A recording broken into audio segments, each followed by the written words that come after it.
Hi, Kevin Yoder here again with Yoder Real Estate and KevinYoder.tv. I'm going to give you another market update. So I did one about 30 days ago, but given the state of the market, given what's going on with the economic condition, a lot of things in flux, I thought I'd throw another one here in the late summer, early fall for you so that you could get a good snapshot of what to expect over the next few months and a little forecast for real estate. So I'm going to give you some national and then I'm going to give you some local, what's going on in Grand Rapids, Michigan. So here's what's happening. Now before I do that, there's a couple links below. You can click on those. One is to search for all real estate, all homes available. These are basically everything that you can see that we see as agents on the MLS. And if you want to know what your approximate home value is, click on the other link. It'll give you an approximate. Now, that's approximate, meaning we will dial it in for you. If you want more information on that, just contact us. We're happy to help you with that. Get that number right. By the way, property values are changing constantly, so it's important to know, even if you're not selling now,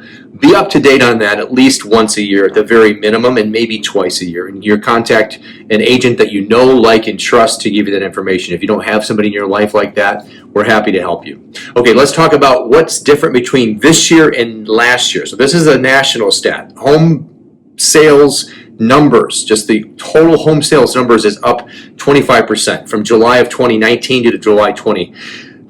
That is a big number, 25%. Now, why did that happen? A lot of pent-up sales activity. You know, here in Michigan, we were deemed non-essential for, I think it was 5 or 6 weeks. And so all those buyers in the early spring market that could have bought and that could have moved, and those sellers that could have sold, a lot of them were on the sidelines, and all that activity is piling into the later months of summer here, which might lead to just a more of an expanded real estate market. So we have sales up 25%. We have, now listen, here's the thing, double-digit unemployment is at play here, but what's counterbalancing that is this super crazy low mortgage interest rate. And one thing that I always tell my agents here at Yoder Real Estate, anybody we're talking to, is one thing we can provide people is perspective. So 3% or high twos is the lowest in history. So that's driving a lot of real estate activity despite the fact that there's super high unemployment, and it's kind of offsetting that. So those people that are actually able to buy, they're still employed, they're taking action and taking advantage of those super low interest rates because that impacts affordability more than any other factor. Okay, item 3, average sales price up 9% from last year. So up $25,000. We're now at an average sale price in West Michigan at around $272, and on the national side, that's around $291. So West Michigan's just trailing behind the national average sale price.